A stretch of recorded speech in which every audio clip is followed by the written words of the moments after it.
Tapi lihat ini.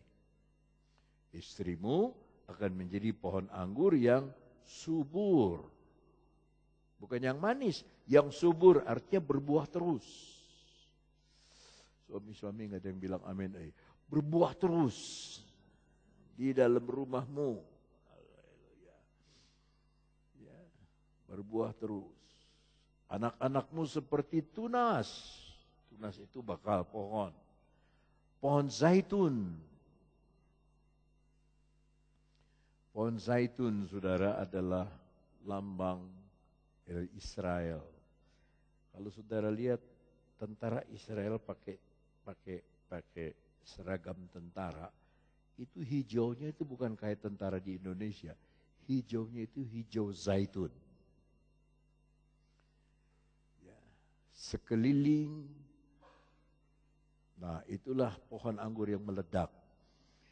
Seperti tunas pohon zaitun sekeliling mejamu. Haleluya. Meja ini apa, saudara? Meja tempat makanan dan minuman.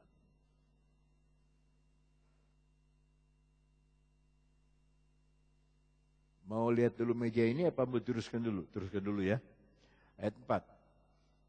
Sesungguhnya demikianlah akan diberkati orang laki-laki yang takut akan Tuhan. Dengan lain kata, saya bisa katakan Tuhan akan memberikan hak kepada laki-laki kalau dia takut akan Tuhan. 5. Kiranya Tuhan memberkati engkau dari Sion supaya engkau melihat kebahagiaan Yerusalem. Berapa lama? Seumur hidupmu. Ayat 6. Dan melihat anak-anak dari anak-anakmu damai sejahtera atas Israel. Perhatikan saudara, pembukaan dari Mazmur ini berbahagia. Penutupannya adalah damai sejahtera. Pembukaannya apa? Penutupannya apa? Kalau enggak begini, saudara belum mendapat berkat sepenuh dari Tuhan. Nah, sekarang kita melihat sebuah ayat di dalam Galatia 6 ayatnya yang ke-10. Karena itu, selama masih ada kesempatan bagi kita, marilah kita itu bukan cuma saya, bukan cuma saudara, tapi kita sama-sama. Marilah kita berbuat baik kepada siapa? Semua orang, jangan lihat agama, jangan lihat siapa. Berbuat baik itu kepada semua orang.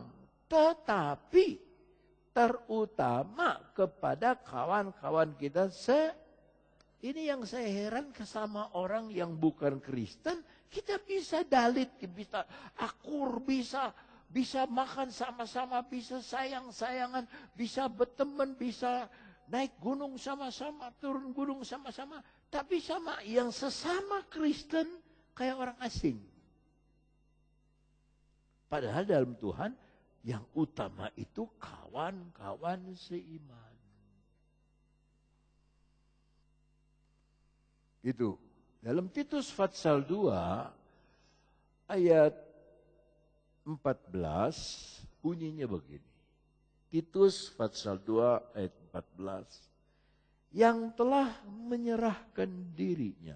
Ini Yesus. Bagi kita untuk membebaskan kita dari segala kejahatan dan untuk menguduskan bagi dirinya satu umat kepunyaannya sendiri yang rajin berbuat baik. Berarti ada yang malas berbuat baik. Tapi ini dikatakan yang rajin berbuat baik. Jadi Tuhan membuat gereja itu buat dirinya sendiri. Siapa itu? Yang rajin berbuat baik. Itu kepunyaan Tuhan. Ya, saudara itu harus sadar bahwa saudara itu miliknya Tuhan lagi. Bukan miliknya dunia. Ya. Di dalam Yakobus pasal 2 ayat 15 dan 16 Yakobus pasal 2, jika seorang saudara atau saudari tidak mempunyai makanan, mempunyai pakaian dan kekurangan makanan sehari-hari, 16. Dan seorang dari antara kamu berkata, selamat jalan.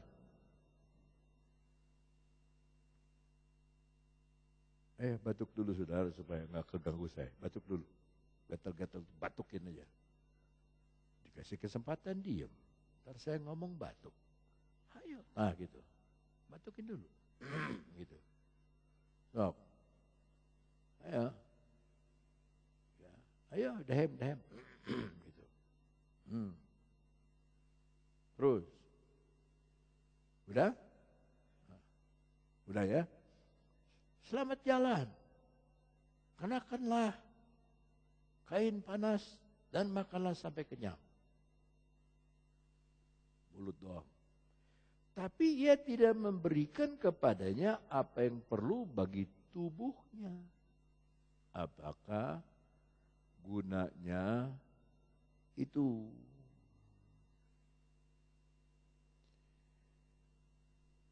Kemarin siang saya besuk Bapak David Adiatman yang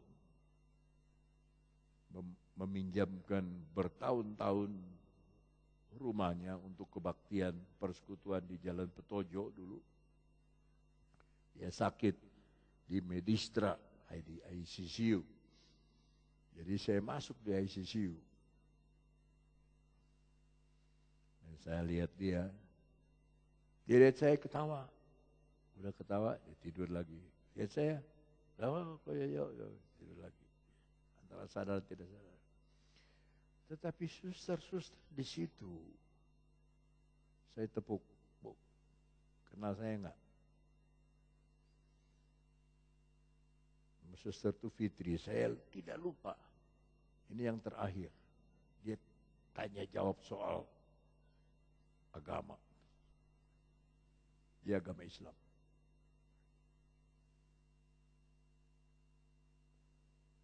Rupa kenal tapi apa ya, kapannya, siapa ya? Sebab suster itu sudah 10 bulan nggak pernah lihat saya. Ada satu suster hitam dari NTT. Saya tepok, ingat nggak saya? Enggak. Bayangkan loh saudara, juru rawat tiap hari lihat pasien masuk keluar, bisa lupa. Ibu yang cabut, saya punya ventilator, saya punya mesin. Iya, banyak di sini yang cabut ventilator di mana ya? Tuh, saya tidur nomor 2 tuh. Oh, Bapak Pendeta. Wah, udah begitu, Bapak Pendeta. Berkerumunlah semua itu suster-suster mengelilingi saya. Aduh, sekarang ada yang kayak sescukcen itu, ya, yang tai lalatnya 2, sini satu. Memang paling bawel itu, paling judes, paling bawel. Nih suster paling judes, saya bilang, saya pukul dia. Ya judes juga baik, tapi katanya, wah benar cerita senang. Jadi pasien-pasien yang lain ditinggalin.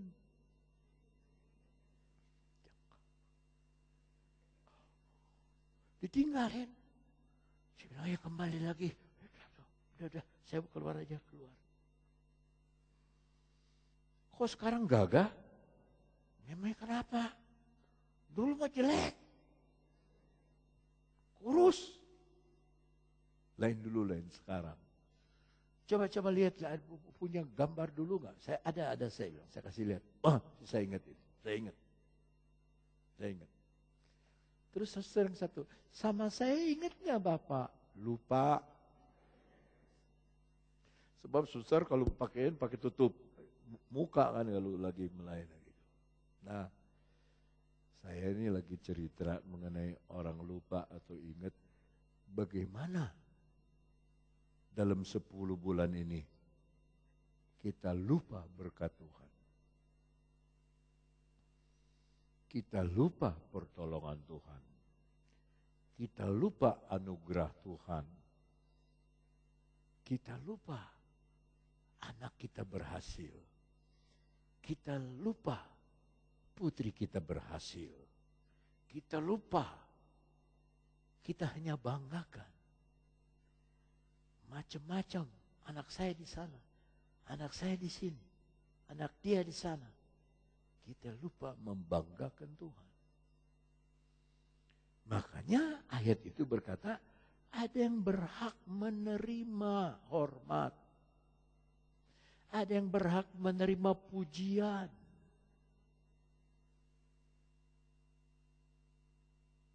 Wahyu 4 ayat 11. Wahyu 4 ayat 11. Ya Tuhan dan Allah kami, Engkau layak menerima puji, pujian dan hormat dan kuasa, sebab Engkau telah menciptakan segala sesuatu, dan oleh karena kehendak-Mu semuanya itu ada dan diciptakan. Itu haknya Tuhan. Ya, sebelumnya ayat 10 itu, coba ayat 10.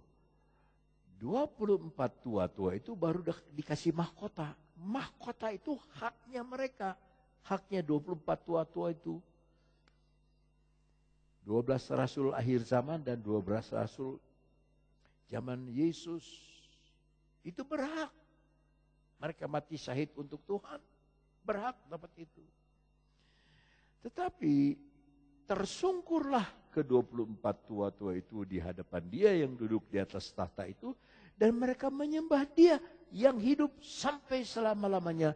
Dan mereka melemparkan mahkotanya di hadapan tahta itu sambil berkata dan seterusnya dan seterusnya tadi. Padahal udah dikasih mahkota. Jadi yang berhak terima pujian itu Tuhan. Kalau saudara sembuh, yang berhak terima pujian itu bukan pendeta, Tuhan. Kalau saudara diberkati, yang berhak terima pujian itu Tuhan. Kalau saudara punya anak berhasil dan sukses, yang berhak menerima pujian itu Tuhan. Apa saja yang kita terima, yang kita dapat, yang kita perbuat, yang berhak menerima pujian adalah Tuhan sendiri. Satu lagi. Yakobus pasal 5 ayat 4. Sesungguhnya telah terdengar teriakan besar karena upah yang kamu tahan. Dari buruh yang telah menuai hasil ladangmu. Dan telah sampai ke telinga Tuhan semesta alam, keluhan mereka yang menyabit panenmu.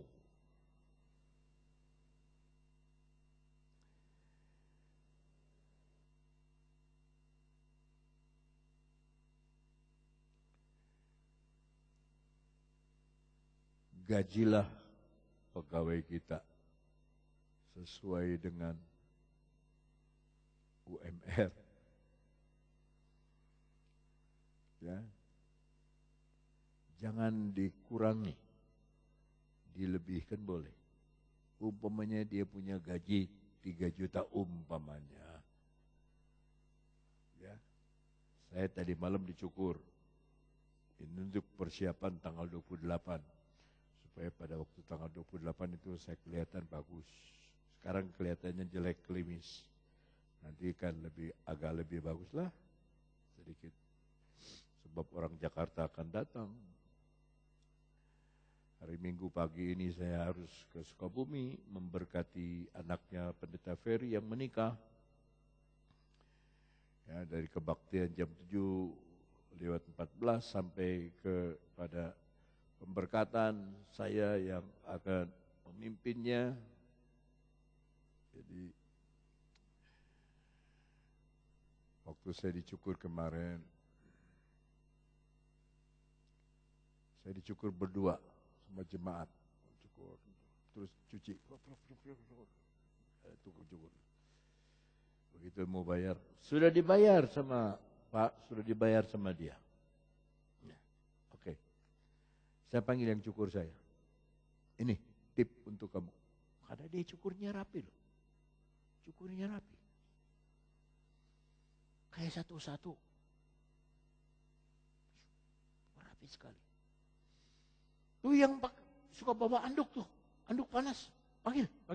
Saya kasih tip. Karena mereka melayani dengan baik.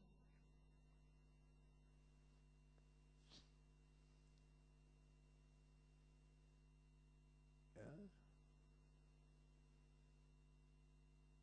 Saudara berhak dapat pelayanan terbaik dari firman Allah yang saya beritakan. Saudara berhak. Karena saudara jemaat di gereja ini. Walaupun banyak anak muda yang asalnya di sini dari sekolah minggu langsung pindah ke gereja lain. Tapi mulainya di sini.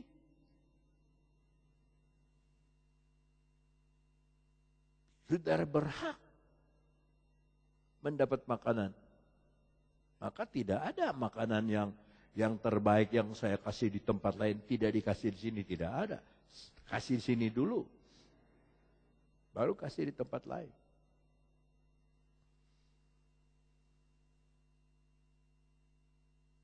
Keluhan mereka yang menyabit panenmu. Panennya panen orang itu, tapi tidak diberi. Maka saya punya jangkauan kepada hamba-hamba Tuhan yang perintisan, yang baru mulai. Sebab saya nanti akan bicara 2 kali di BJ. Yang pertama tanggal 30 kepada sekitar 200 hamba Tuhan dari seluruh Indonesia yang jemaatnya 50 orang ke bawah. Yang cuma 10 orang, 15 orang itu disuruh ke BJ, dibayarkan sama majelis daerah. 15 orang, 1 orang, tapi dari seluruh Indonesia 200. Saya khotbah 1 jam, tanya jawab 1 jam. Dan saya bawa 1 hamba Tuhan dari daerah Cirebon, orang Ambon, pendeta Kailuhu, dia memenangkan 1 kampung. 1 kampung, sampai kepala desa terima Yesus.